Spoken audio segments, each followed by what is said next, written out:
You can tell them to. Thank you very much. Yeah, they may want to join too. Share it with them. Okay, I will do that. Yes. I'll do that. Thank you.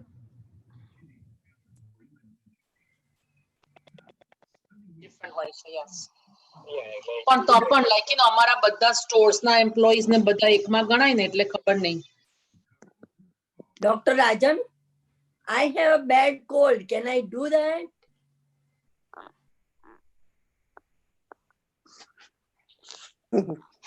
Rajan mute kar de.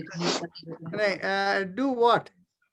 Can I do this all breathing exercise and shoulder exercise and everything?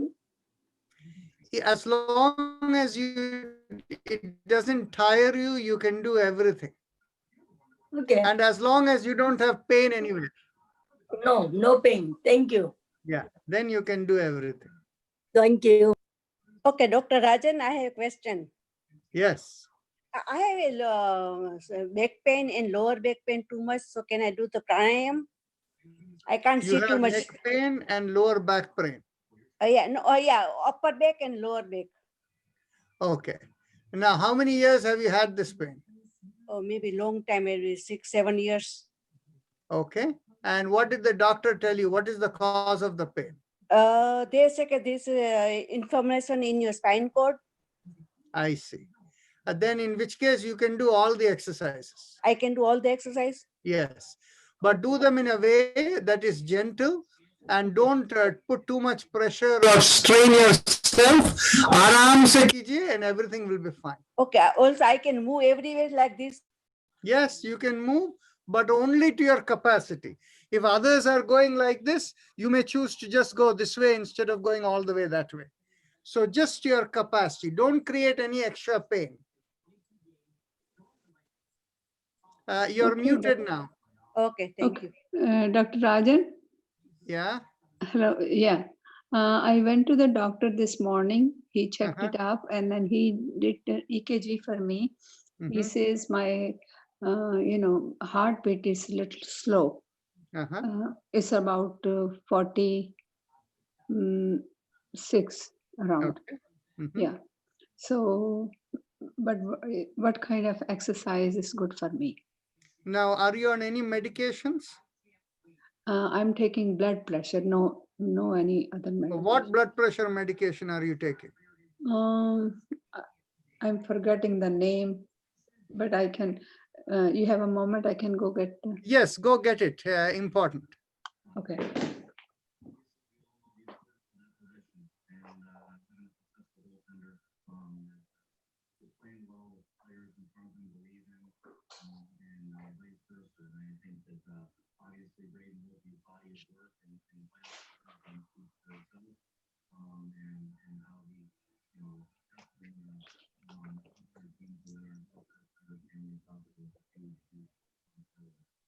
So one I'm taking Losartan potassium.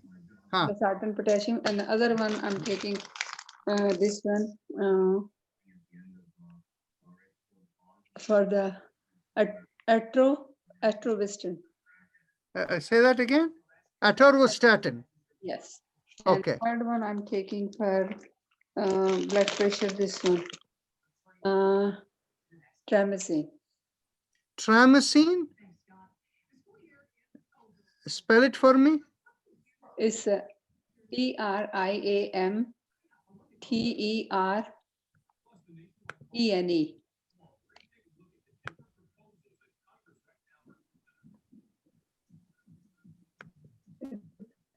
Diuretic, trimeterine. Trimacine. Trimacine, right? Triamcinolone. Yes. Okay. That's it. That's 3 kind of medicine I'm taking. And one is for thyroid. But that's a different one.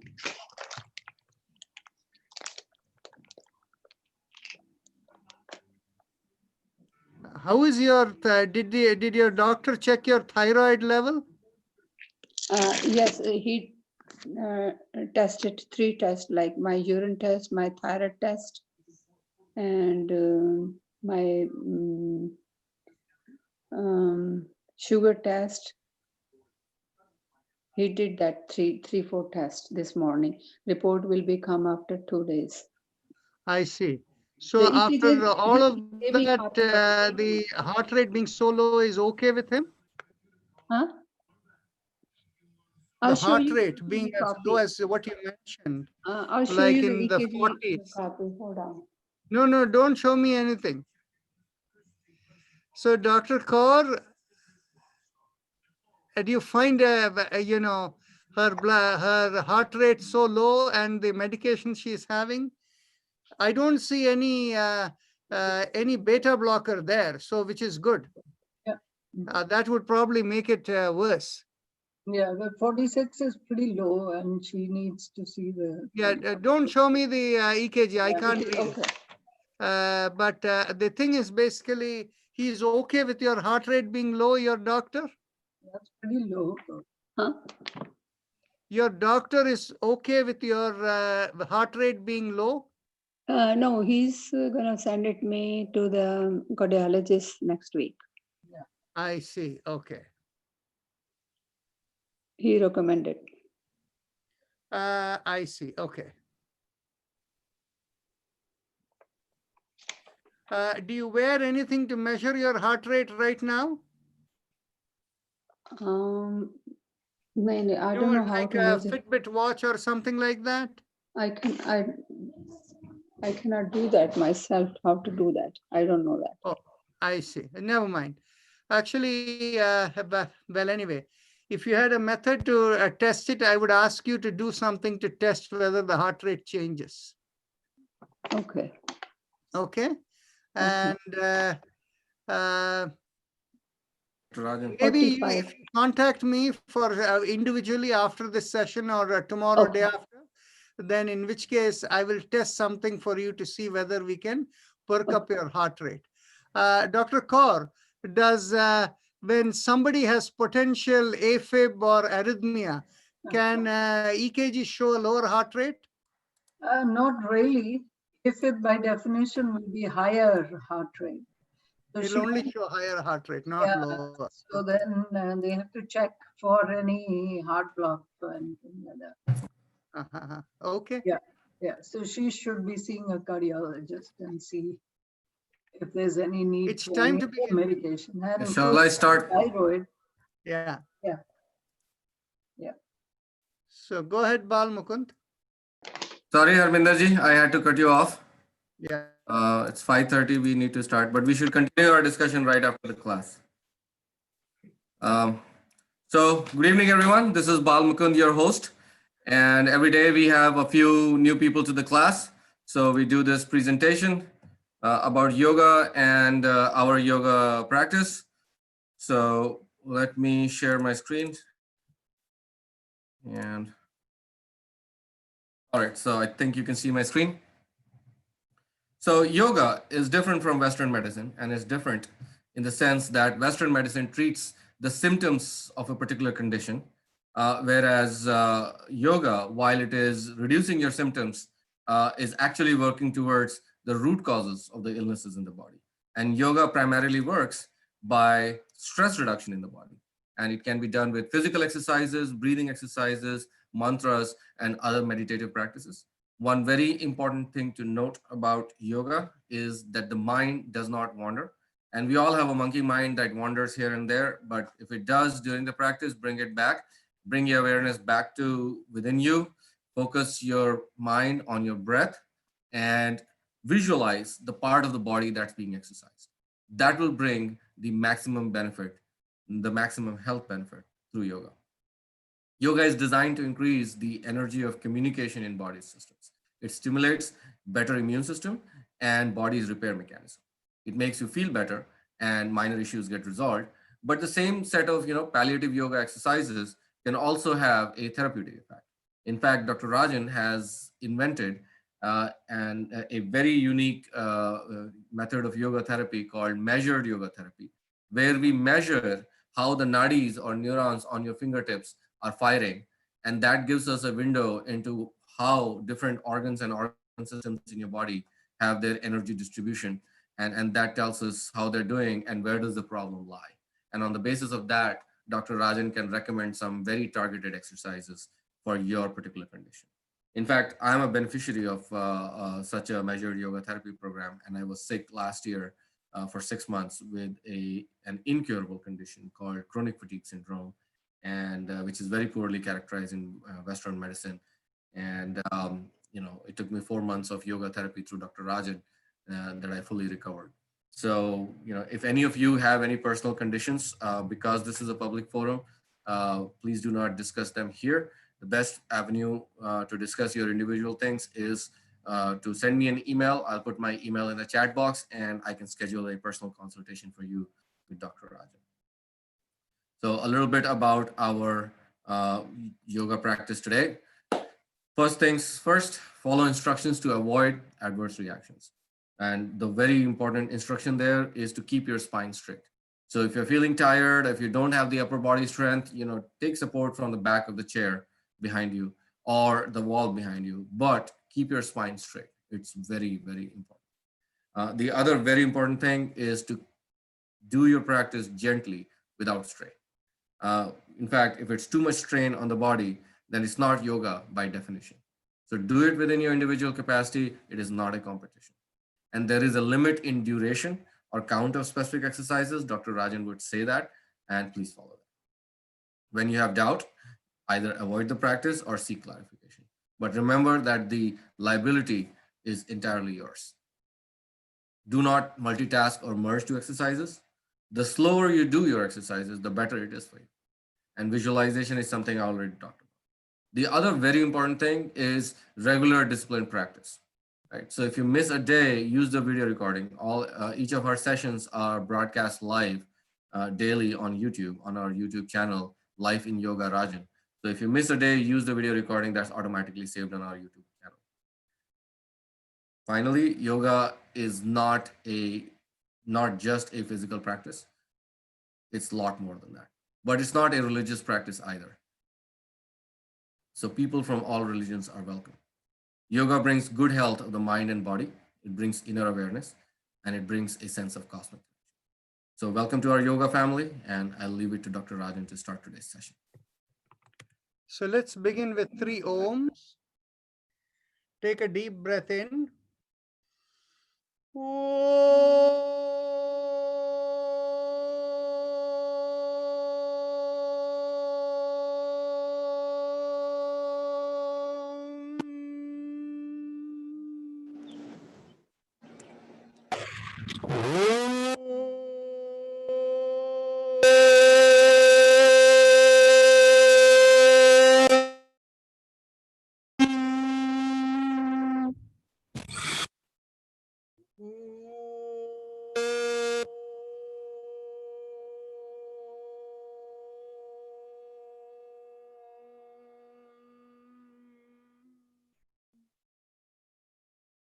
Let's begin with our usual chakra vibrations. We begin with the mantra Lam in the perineum. For those who are new, the perineum is in between the anus and the genital area. We squeeze there as we do the mantra Lam. Take a deep breath in. Lam.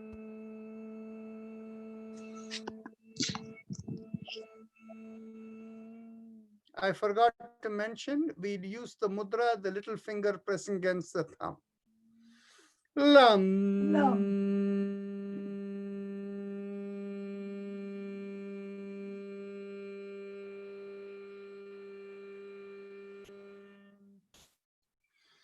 Lam.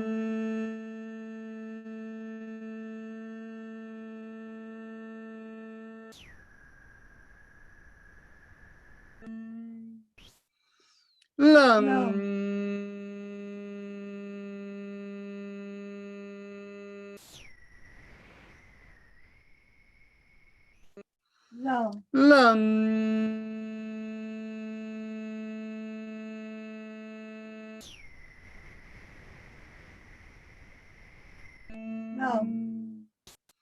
Lam.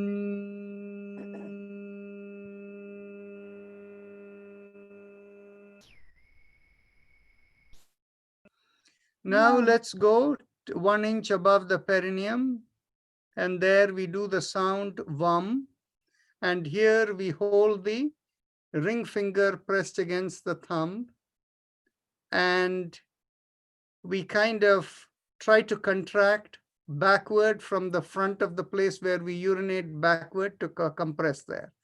Take a deep breath in. Vam.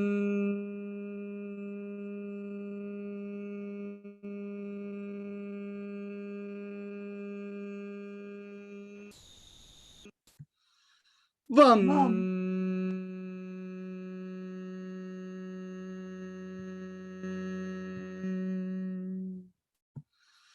Vam.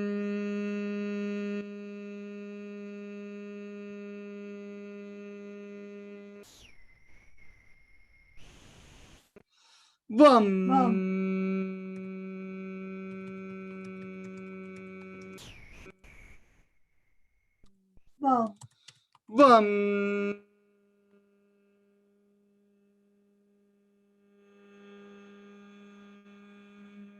Vam.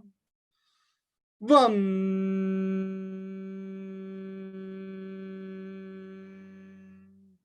Now we bring our awareness behind our navel, and there we do the sound ram. Take a deep breath in. Ram. Ram.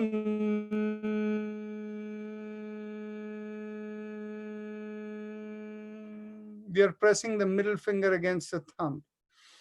Ram.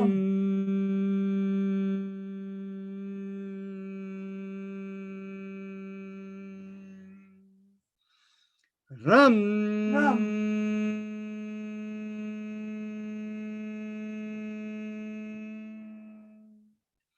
Ram.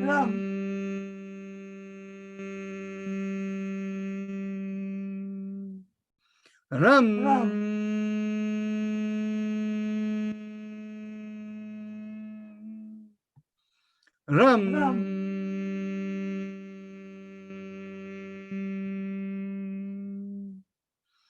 Ram.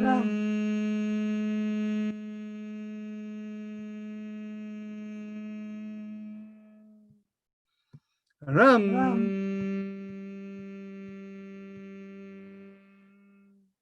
Now we bring our attention in between the breasts in the middle of the chest, and here we do the sound yum. We press the index finger against the thumb. Take a deep breath in. Yum.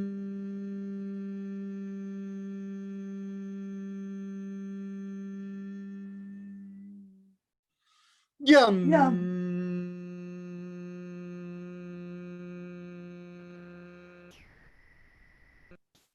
Yum.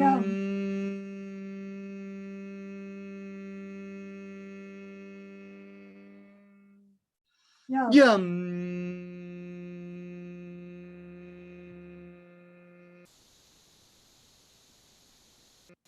Now we bring our awareness to the throat, and here we have the thumbs up. We do this mantra hum.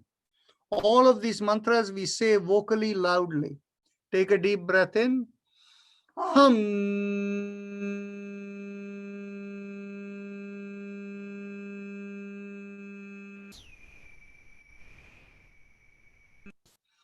Hum.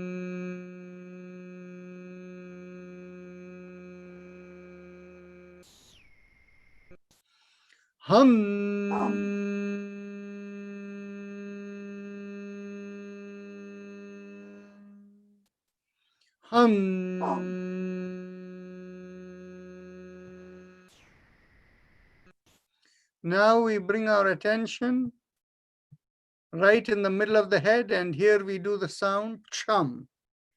Take a deep breath in, and again thumbs up. Chum.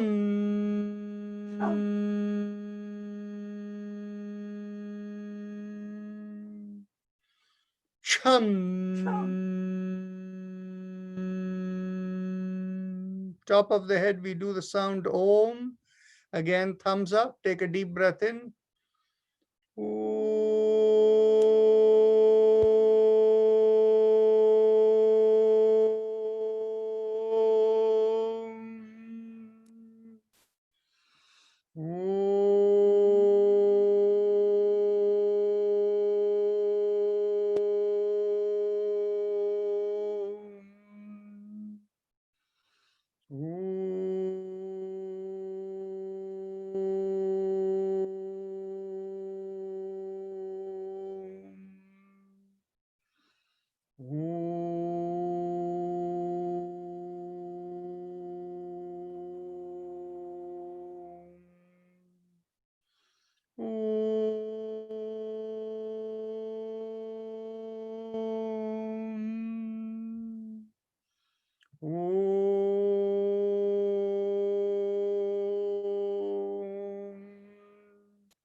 Now let's begin our happy face breathing, the Ujjayi Pranayama.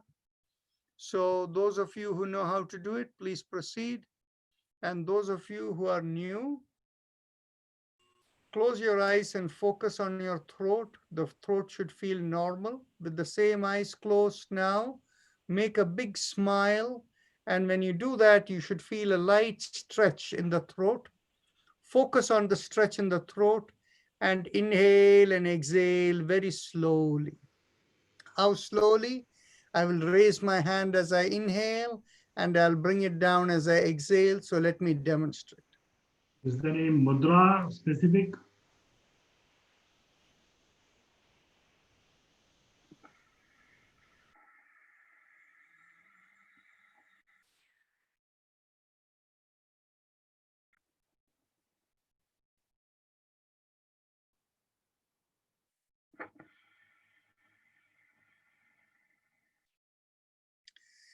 The question about mudra is very individual to each person. If anybody has any issue with the left ear or the left side in some parts of the body, then you may be able to use a mudra to relieve there. And for such people who had problem with the ear, I have already told them how to use the mudra. But for people who don't have a specific issue, no mudra is recommended. So please continue.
Priya Devota, are you doing with too much strain?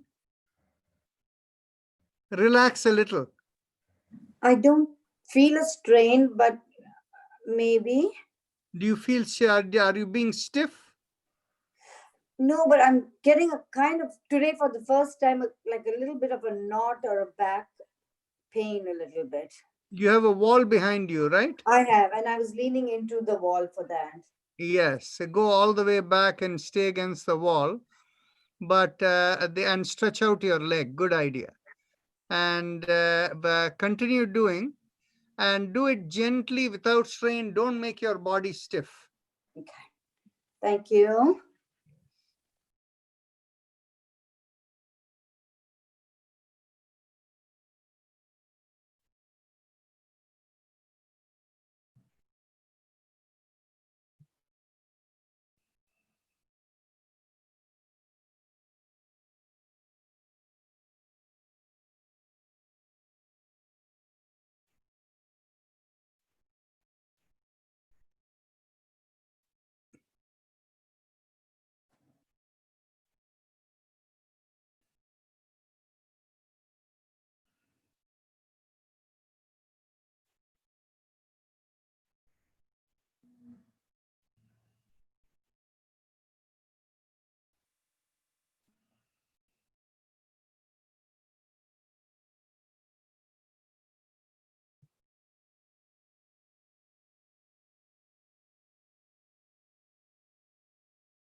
Those who have come in new, we are doing the happy face breathing, the Ujjayi Pranayam.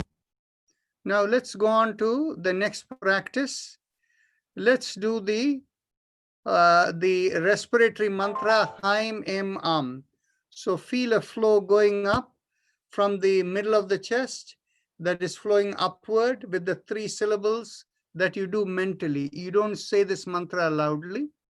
Haim Em Am, Haim Em Am, Haim Em Am. Let it flow. It has nothing to do with the breath. Breath goes on its own and you just do Haim Em Am. Continue.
Now let's go on to our spine exercises, starting with the neck. As we exhale, bring one ear towards the shoulder.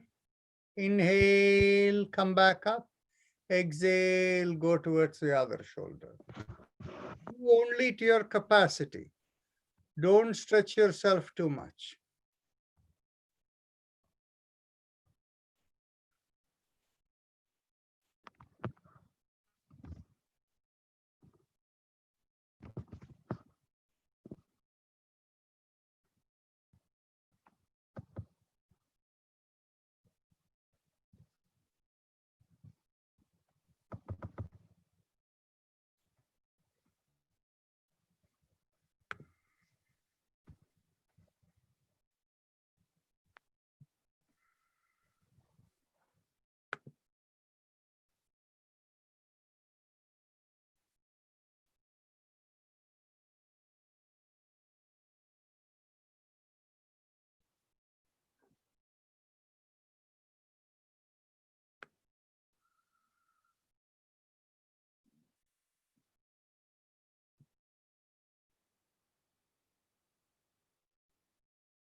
Dr. Rajan, Yes. when I do this exercise, it's left side is little bit painful. Okay, so don't do it. Right side is okay, Yeah. but left So side. don't do too much. Just do lightly so that you don't get pain. Okay, thank you.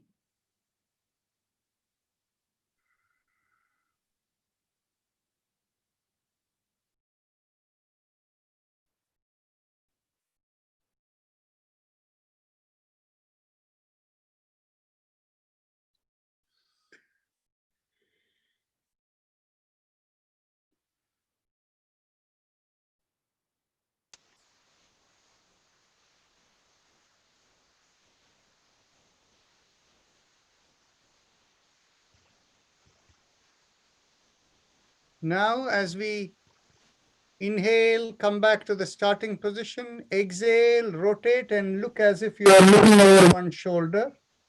Inhale, come back. Exhale, look over the other shoulder.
Okay, now let's go on to take the head back as we inhale, and as you exhale, chin towards the chest.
Now, as you exhale, bring the chin to the chest.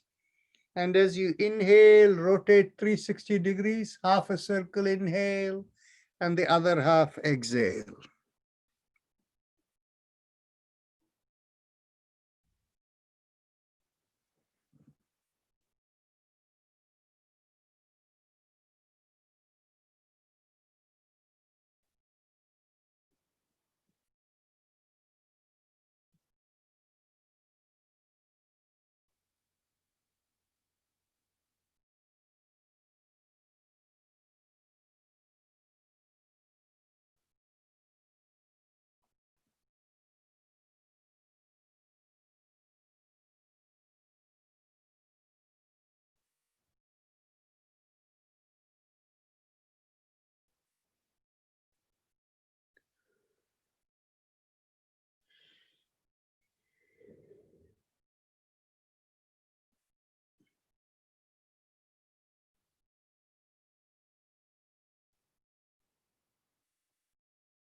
Let's go in the opposite direction.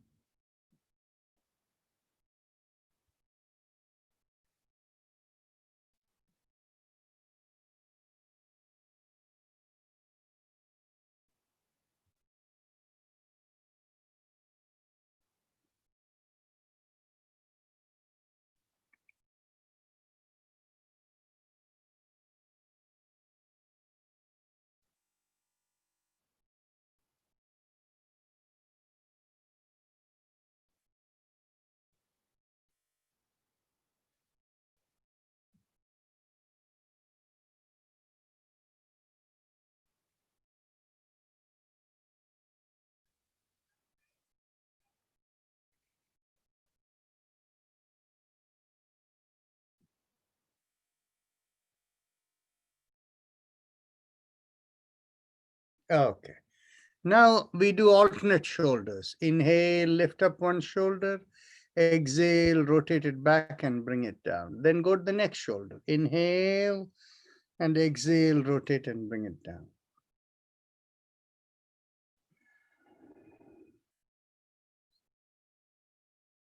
Do it slowly, and the exhalation will be naturally longer than the inhalation. Slower you do, the better.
Okay. Now, hand exercises. Lift up the hand. Inhale, palms up. Exhale, thumb in and make a downward facing fist. Inhale and exhale.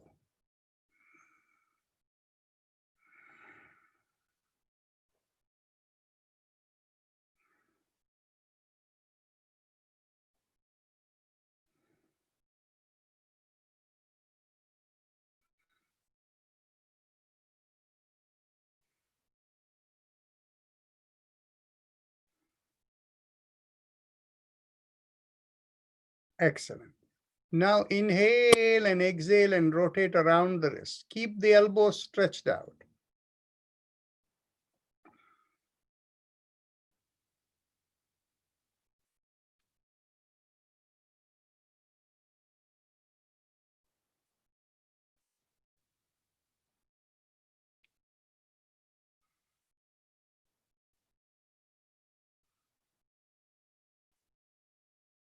Let's go opposite direction.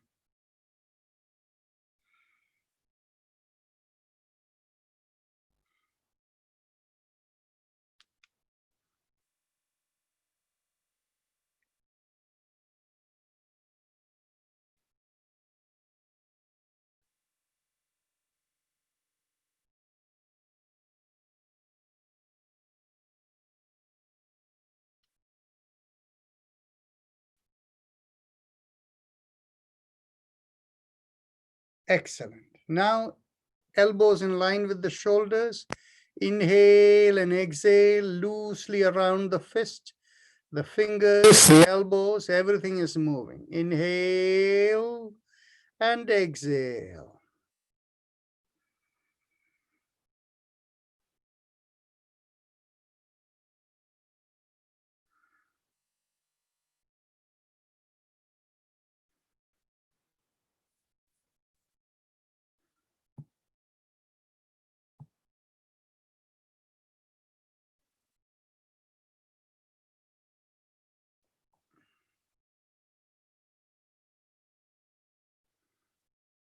Now let's go backward. Inhale and exhale.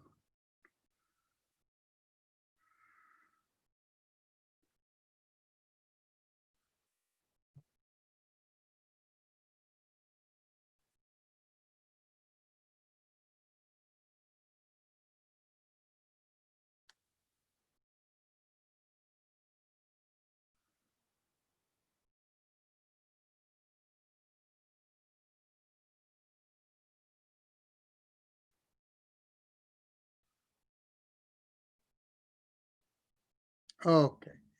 Now we'll do one new exercise today. And before we do the interlocked exercise, if you're sitting in a chair, take your hand, take your legs apart so that you have space in front of you. If you're sitting on the floor, then it doesn't matter. Now keep your hands on the floor, on your in front of you, the palms fully facing that way, and lean on to the hands. If you lean on to the hands, you will feel the pressure in the hands. And keeping the pressure in the hands, keep the chin up, and that means the spine will also stay straight. And you do the same happy face breathing, Ujjayi Pranayam.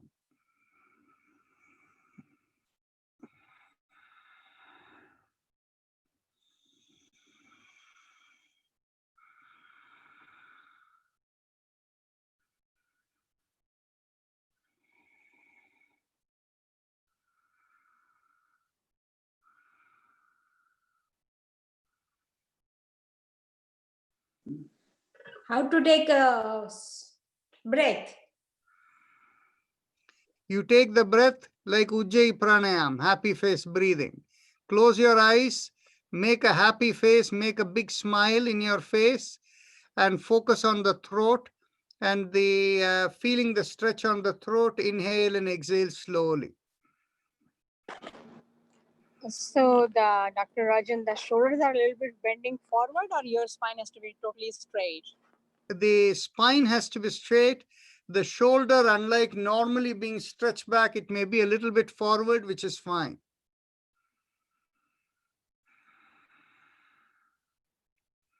Dr. Narayan, I'm getting some tingling in my arms. Is it okay to have that? Who is this? Megha Shah? Yeah. Yeah, this is meant for you to get the tingling. Okay. Thank you.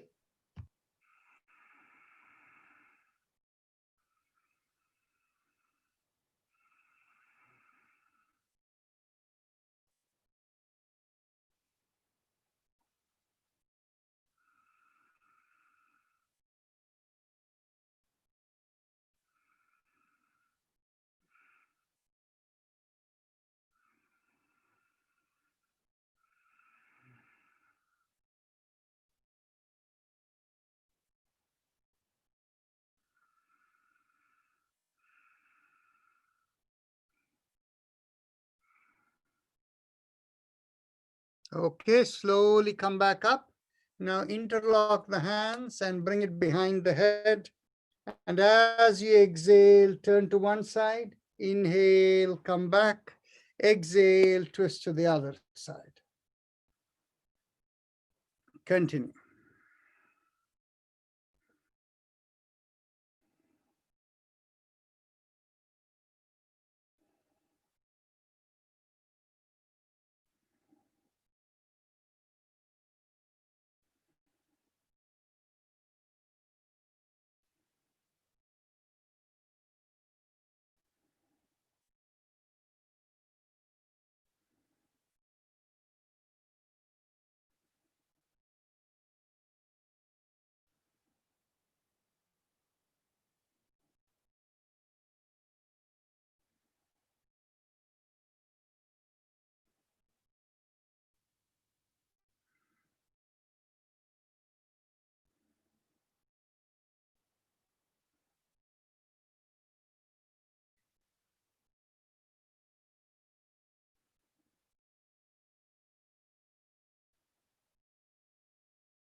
Okay. Now we do both shoulders together. Inhale, lift up both the shoulders. Exhale, rotate it back and bring it down.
Okay. Now let's go to the, let's cross your hand over one knee and take the other hand behind. And as you exhale, turn. Inhale, come back. Exhale, turn the other way.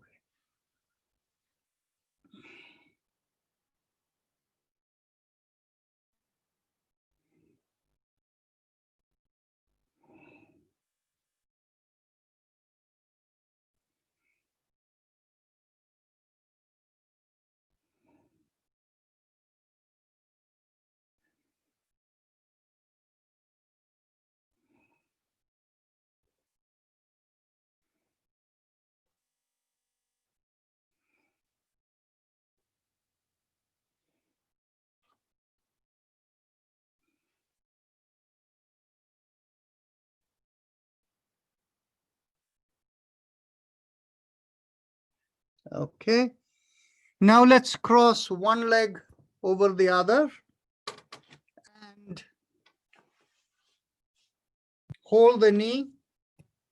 And as you exhale, pull on the knee and take it the other way and turn your head to the same side as the knee you're holding. Inhale, release. Exhale, pull and turn.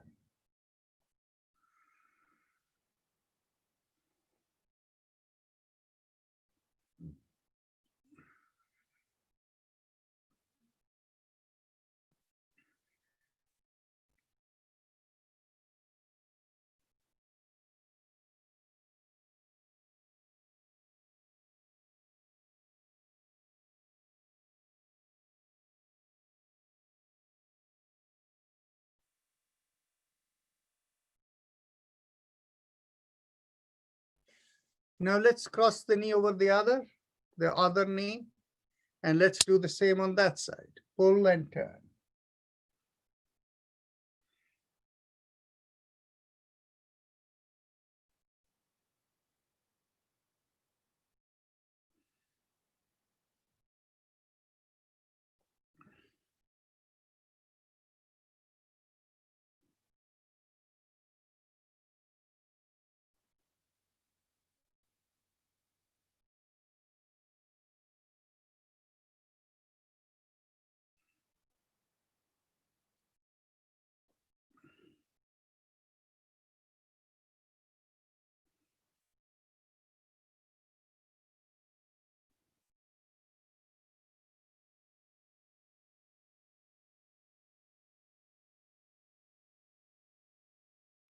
Okay.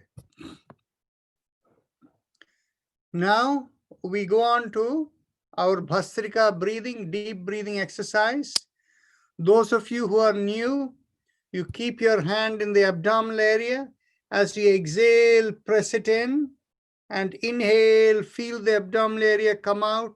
Feel the chest expand, pull back the shoulders. Exhale, relax and feel it go in. So when you do this inhale and exhale like this is how it goes.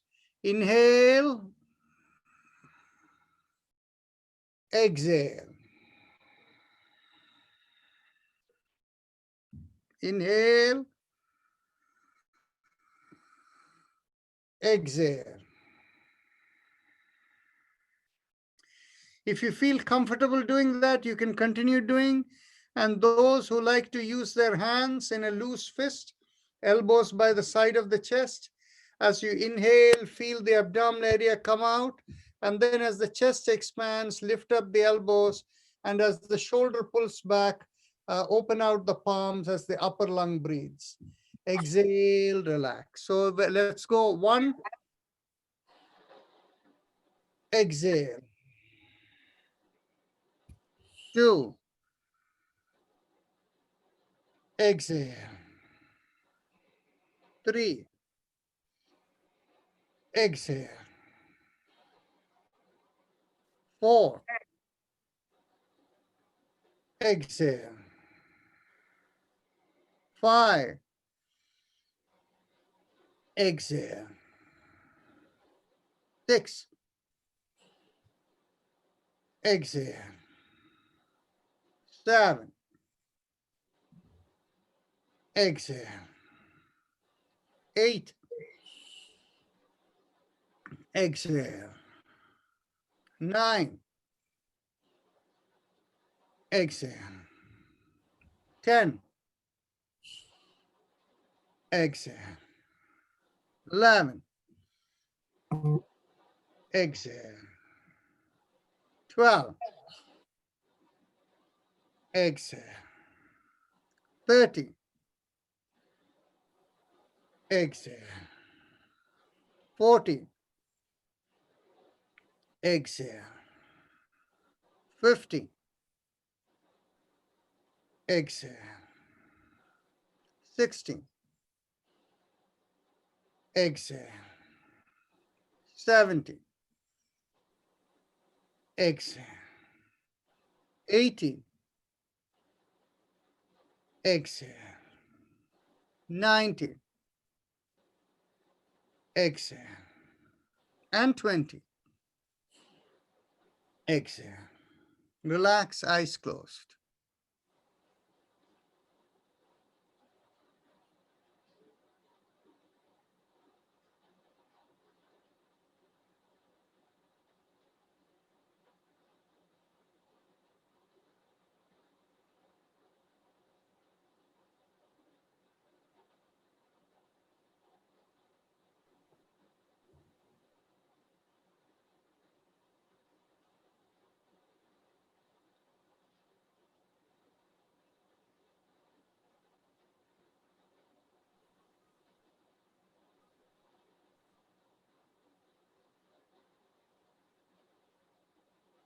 Observe the sensations within. How many people still have sensations? Raise your hand. Okay.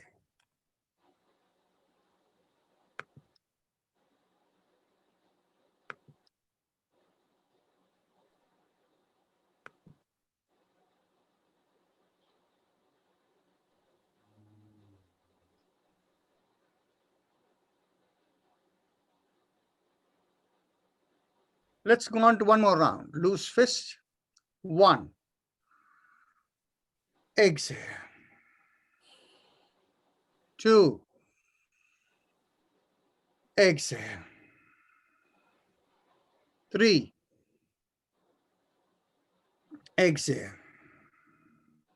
4, exhale. 5, exhale. 6, exhale. 7, exhale. 8, exhale. 9, exhale. 10, exhale.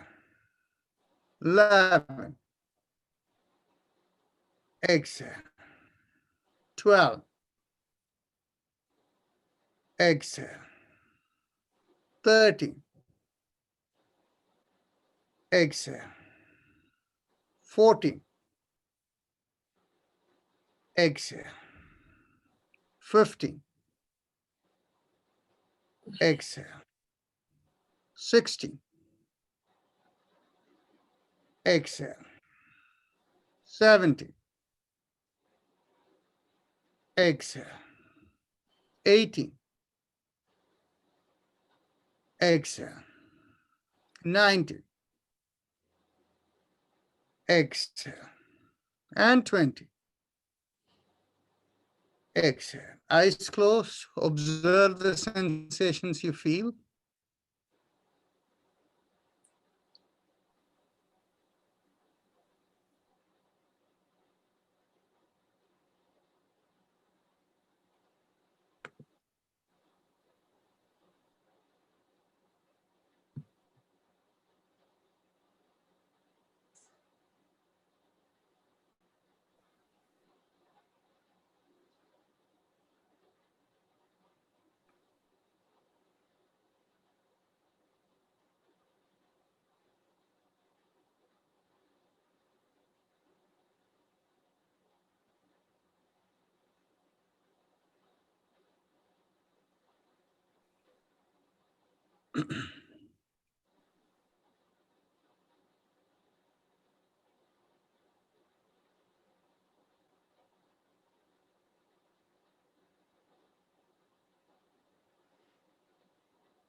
Whenever the sensations subside, just focus on your breath, mentally let go, and listen to the sound O.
It is 6:30. You can keep the awareness within. Observe your breath. Mentally tell yourself, may I be guided to fulfill the purpose for which I am born. Lift up your hands and bring it 6 inches in front of your face and look straight into the palm of your hands when you open your eyes.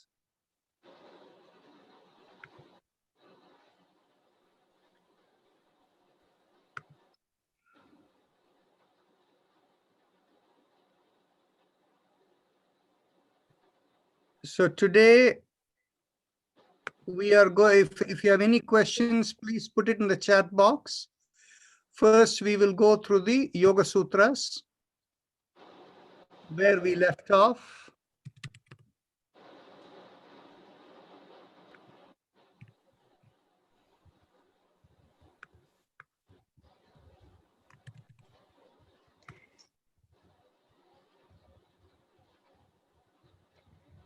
Namaste, Dr. Rajan. Yes, namaste. Vanakkam. Vanakkam.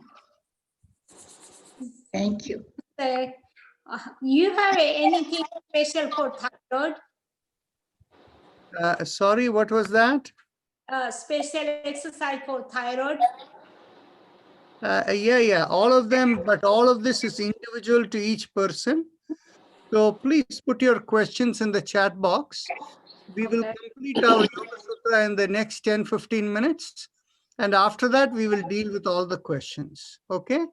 Okay, thank you. So all of you can hopefully see the screen.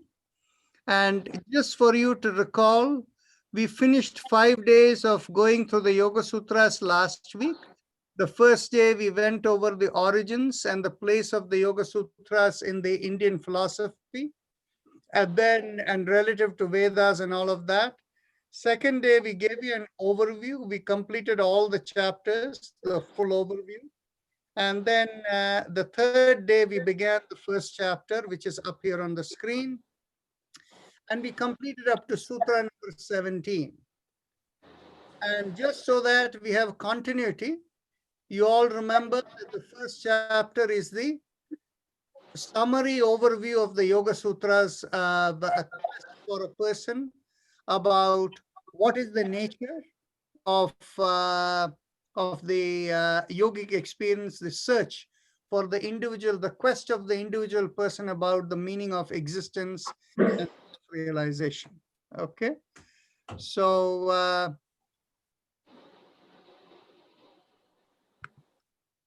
okay, I just want to check a little bit over here.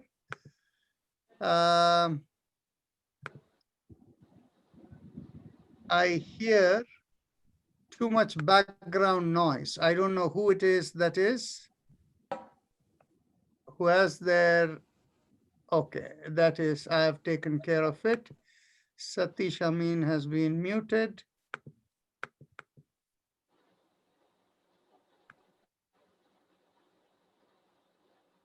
Okay, everybody is muted, so we'll go back to our screen.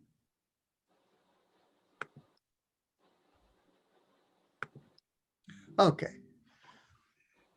So so what we said was that the first chapter for a person who is inquiring about the nature of existence and who they are, the first chapter gives the overview, and it says in the first 4 sutras, you get carried away by the activation of your chitta, or you can think of it as the program system within. You get carried away by the activations of the program within. And what you learn to do is you learn to be unaffected by the activation, and that is the state of yoga. But when you are associating yourself with that is who you are, then you're not in yoga. And this is the explanation of the first 4 sutras. In the sutra number 5 to 11, he tells you 5 types of activations. And thereafter, from sutra number 12 to 16, Patanjali Muni is telling us how we can practice a concept of being a pure observer. And by being a pure observer, we can not be affected by the activation of the chitta, that is activation of the programs within. And thereby, one is able to attain a state that is the equivalent of having complete wisdom. And that is what Sutra number 17 spoke about. So I'll repeat it again. Sutra number 17, Vitarka, Vichara, Ananda Asmita Rupa Anugamat Samprajnata. Samprajnata is the state of complete wisdom, complete awareness, complete knowledge. And prajna, as I said, is intuitive awareness. And complete intuitive awareness, you have connected into the cosmos and you have all the answers. And how did the answers come to you? Through vitarka is questioning, vichara is contemplation, ananda is the state of letting go, and asmita is the ability of you to experience, to sense experience. That is how you became a completely, you were able to sense and have a complete knowledge of all of existence. Now, then after saying this, and remember, the first chapter is only the summary. He hasn't gotten into the details. We'll see more about it in chapter 2, 3, and 4. Okay. So this is just the quick summary he gave as the overview. And now he's going to qualify, because he has already said, simply by being a pure observer, unaffected by anything that happens, and regular practice of it. And what are the words he used? Abhyasa and Vairagya. With abhyas, regular practice, with an attitude of being a pure observer, unaffected by anything, which is called Vairagya Bhav, then you attain this state. So very simple. But then he goes on to qualify, because it's so simple, because only the introductory overview. So he goes on to qualify in Sutra number 18. Virama pratyaya abhyasa purvaha sansara shesha anyaha. Anyaha means different. Sanskara shesha. Shesha means what is left over. Sanskara means the programs that are contained within. So what he is telling you is, virama means ending or cessation. Pratyaya. Prati means what is coming in front of you. Aya is reacting to it. In other words, whatever is coming in, all the reactions within you, virama pratyaya, they have all stopped. Abhyasa purvaha, after you have done regular practice, you still have programs within you, and those programs within you are different. That's what he's saying. Bhava pratyayo videha prakriti layanam. Bhava pratyayo videha prakriti layana. Bhava means what? Anything that is created is bhava. And so that means anything that is in the matter of vibration. So we need to understand the concept of spirits you talk about. Spirits are also created beings. They are in the form of vibrations. So when you're able to experience bhava pratyaya, you're able to experience or sense or feel embodied, disembodied beings like spirits. The thing is, and they are of the nature of videha. They don't have a body.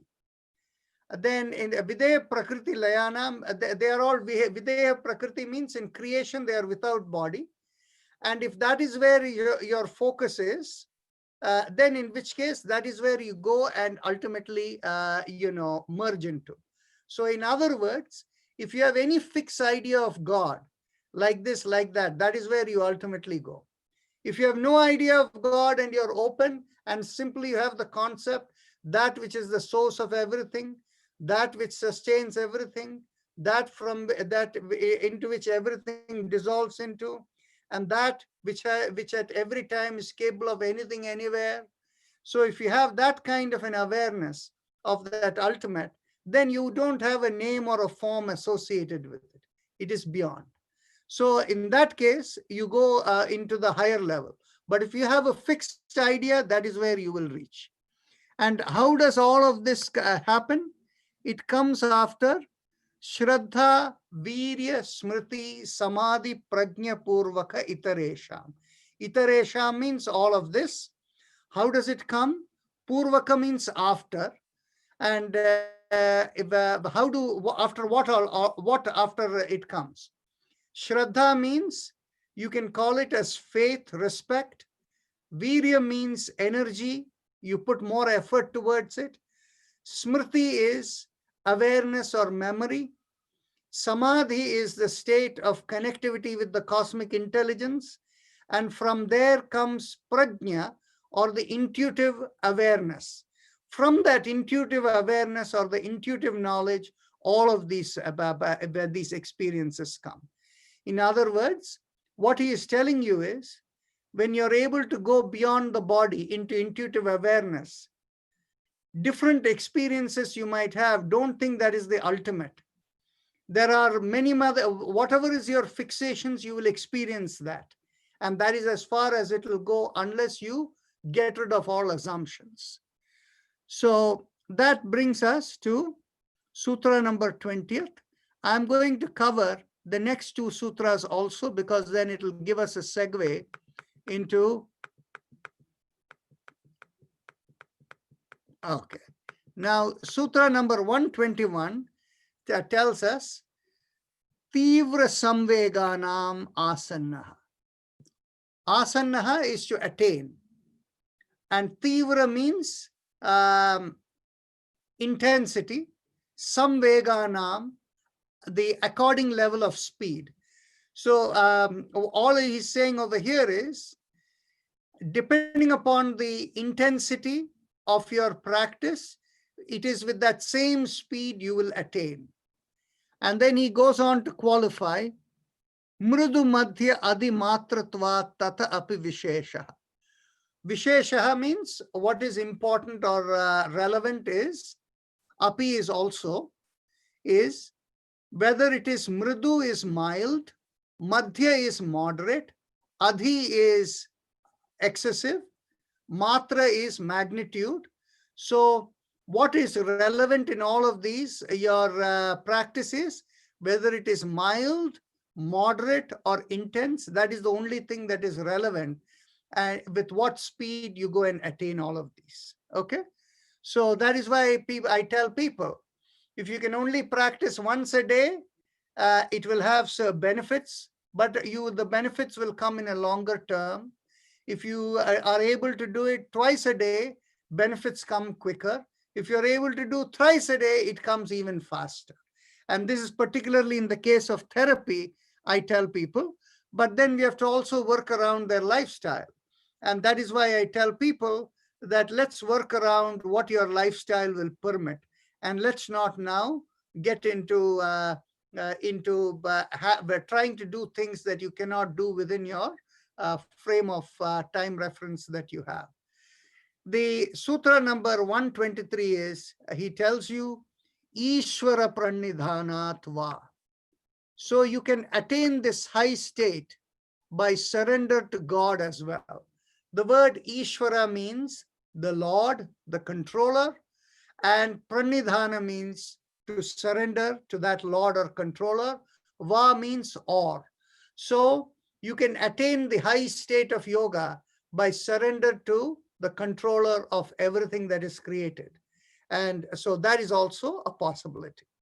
Now we will continue from next time on, for tomorrow, from Sutra 124 to 129, that tells you what is the nature of Ishvara or God. Okay. So with that, we will stop the Yoga Sutras for today, and we can go on to questions that are listed in the chat box. Okay, let's take a look.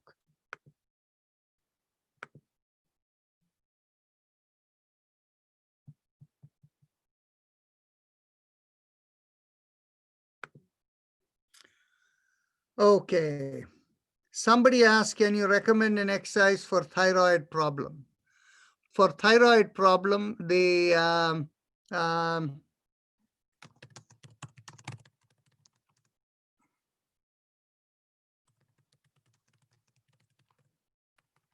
for thyroid problem, the exercise that we have is, it depends upon what works for you.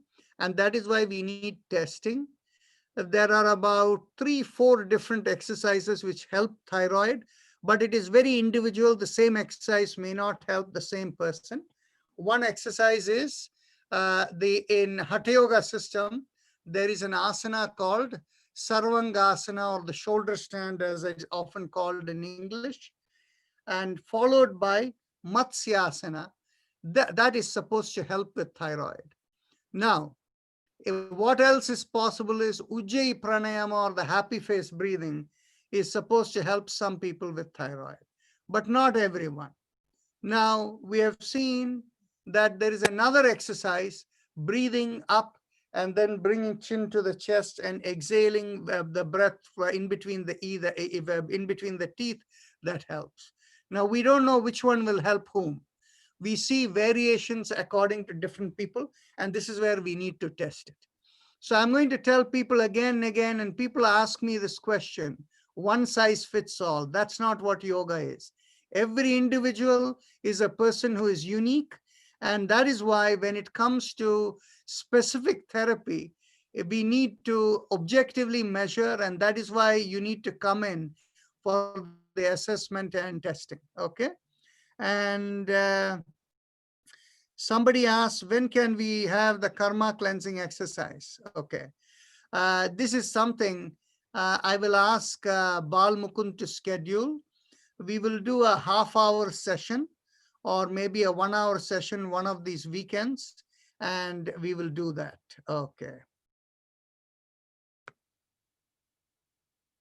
Now, what else is there? Sutra number 122. So instead of doing practice mild or whatever, if someone does the practice excessively, isn't that a hindrance? Okay. Let's answer that question. It's a very good question. What is the meaning of excessive? But actually, the idea is that you have the choice of doing meditative practices for 20 minutes every day once or thrice, or you can make the practice 1 hour 3 times a day. So 1 hour 3 times a day is much, much more than normal. So the idea of excessive practice is duration of time, where you spend the time being a pure observer, unaffected by anything. It has not got to do with the concept of the Hatha Yoga side. In the Hatha Yoga side, when you talk of intensity, staying in a posture, that's not what this is all about. Okay. So hopefully that answers that question. Avani, you asked that question. There is nothing private about it. So if your question is answered, fine. If you want to respond, we can talk further. Okay. Then we have a question. Yes. Actually, I had mentioned on Saturday that I will do the practice on Sunday related to GI issues. So we did that on Sunday. The key element that we dealt with was the Kapalbhati and Bahya Kumbhak. These were the things that we had done towards the GI issues. So, okay. So there are no more questions over there, and we have about 10 minutes to go. I would like to take this opportunity. I see that we have some newer people who have not introduced themselves. If they are still there and have not left, then I will call upon to introduce themselves. So Rajanji, I do have a follow-up question on Yes, that. go ahead. Instead of the practice being tibra or mild, whichever, right? If when it's an excessive, when I say excessive, I mean going in dhyan, but it becomes so deep that even if it's for 20 minutes, you lose track of time. Isn't that becoming a little ati rather than being the mild practice you're referring to? Okay. Let me explain this in multiple ways.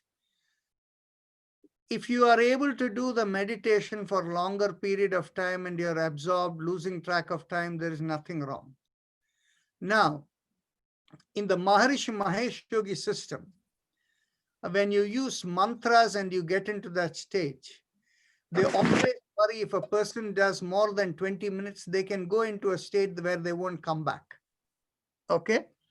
So when you're using mantras, specific mantras, it is probably better to limit yourself to 20 minutes or half an hour. But on the other hand, when you're not using mantras, when you have the ability to be a pure observer without the mind wandering, without any mantra, there is no problem. You can be there as long as you want. Okay? Now, I see somebody over here, Vijay V. Would you like to introduce yourself? Yes, Rajan. Actually, I attended some classes in the beginning, but due to some issues, I did not continue. So I like the sessions actually. So I would like to, participate and continue further. So I just started attending actually. Wonderful. Where are you located? I'm in Delaware. Okay. Excellent. Excellent. And is there anybody else who wants to share anything or a question or anything like that? Or share an experience? Dr. Rajan, I posted a question in the chat. Okay, speak up and tell me the question since I didn't observe it. So the question is, can you do exercises and cleanse your karma? I mean, then anybody can do anything and then do some yoga. Well, let me put it this way. We think you can cleanse your karmas. Okay? And that is what that karma cleansing exercise is all about. Because we have still 8 minutes to go. If nobody has any questions, I will give you an overview of the karma cleansing exercise. Somebody else has a question? Rajanji, can I ask one question? Yes. Ravi Gupta here. Yes. In doing this Ujjayi Pranayam, sometime I forget about that, I'm doing the Ujjayi Pranayam and it gets into sort of meditative state. Excellent. So I don't have a track of my breath, how it is going, how it is feeling. Don't It's worry very- about it. What you're doing is perfect. Okay, thank you. And I was thinking of you too for a different reason. You should ask Satyadev ji to come and join us. Satyadev ji in India right now. I see. Okay. Yeah, I am going to talk to him and I will ask him if he can join the morning session that Exactly. In the West Coast side. Yes. the Absolutely. West Coast. Yes. Yeah. Thank you. Dr. Narayan, I had a quick question. This is Megha again. Okay. If we are sitting on the chair, do we need to cross our legs so that our ankles are touching, or can we just have our feet on both the feet separate on our ground? Like, is it? You should have both your feet on the ground. You see what happens is when you have both your feet on the ground, you need to make an effort to make sure your spine is straight. When your legs are cross-legged, it's far easier to keep the spine straight. Do you notice that? Yeah, I do. So that is the only thing. Okay. Okay. Thank you. Now I'm going to, you can mute yourself, Megha. Yeah, and I'll give you a little bit of an overview of the karma cleansing technique. Okay. See, what happens is, what is the cause of the karmas? The cause of the karmas is reactivity. Now, in yoga, we distinguish, when we go to chapter 2, you will see the distinction, and actually it'll become clearer in chapter 4. There is a distinction between the initial program of creation for which God created you, and then how you added programs as a result of your reactivity. So the programs you gather as a result of reactivity are the things called karma. The first program you come with is called klesha. The karma kleshas are the cause of your rebirth and all of that you go through, of all what you experience.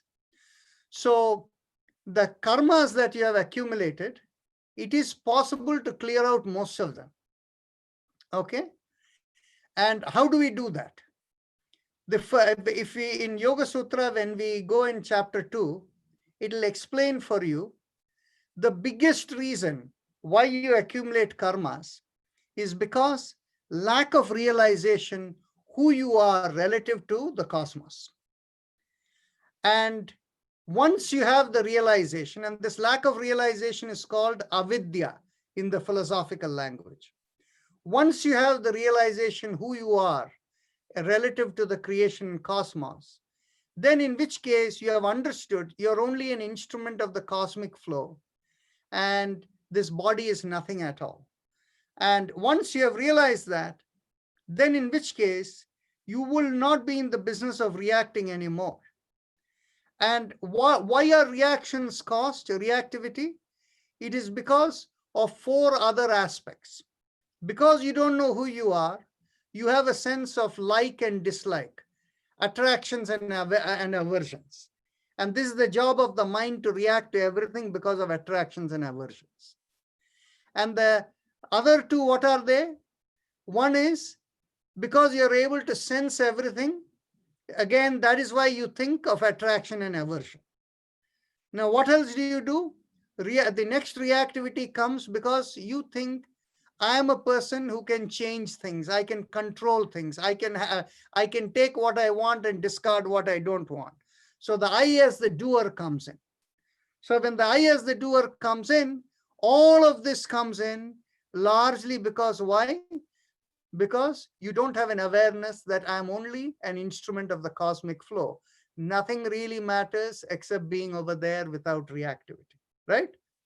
Now think of it, each one of you, in terms of, whether it is spouses, family members, children, colleagues at work.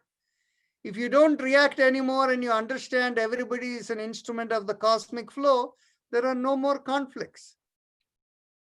Everybody is happy. Okay? And so the thing is basically, this is the cause of it is that. So now, what do we do in the karma cleansing technique?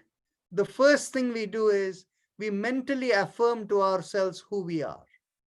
So we do 5 affirmations in the karma cleansing techniques. In the first karma cleansing technique, we say, I am the 3 aspects of the ultimate within me, or I invoke the 3 aspects of the ultimate within me. And what are the 3 aspects of the ultimate within me? The first aspect is our transmitter, our soul, that is connected into the cosmos. The second aspect of it is, along with that, there is a bundle of programs that come in. That program is your chitta or your consciousness.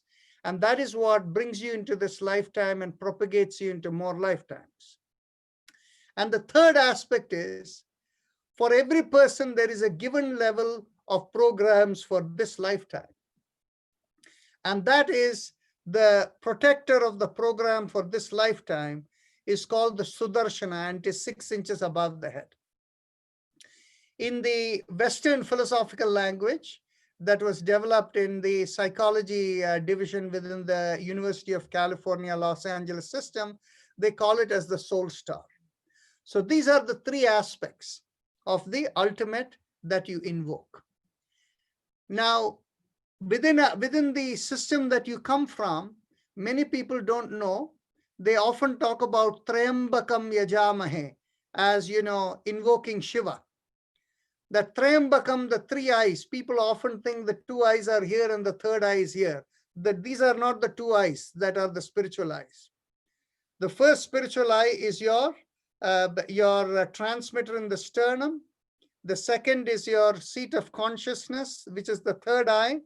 And the other one is above the head, the Sudarshana. This is what we do, Trayambakam Yajamahe. And then what we do is, we say, I come into this body in the form of light. The third affirmation we make is, as we come into this body in the form of light like everybody else, everything in all of existence, we are all siblings. You have the sense of same kind of love and regard and kindred spirit towards everything in creation.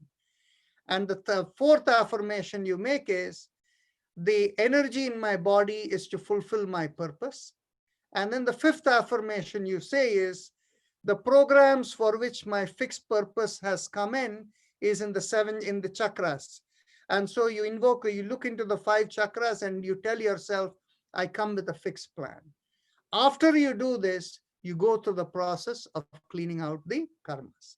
So imagine, by connecting into the highest, you're basically relating yourself in the higher plane. That is how the karma cleansing begins. With that thought, I will end over here. We have 1 minute past 7 o'clock. So we'll see you all tomorrow. Thank you. Namaste. Well, there are 7 chakras, right? Not 5. Thank you. This was this was very beautiful, the way you explained it. Thank you. Thanks so much. Okay.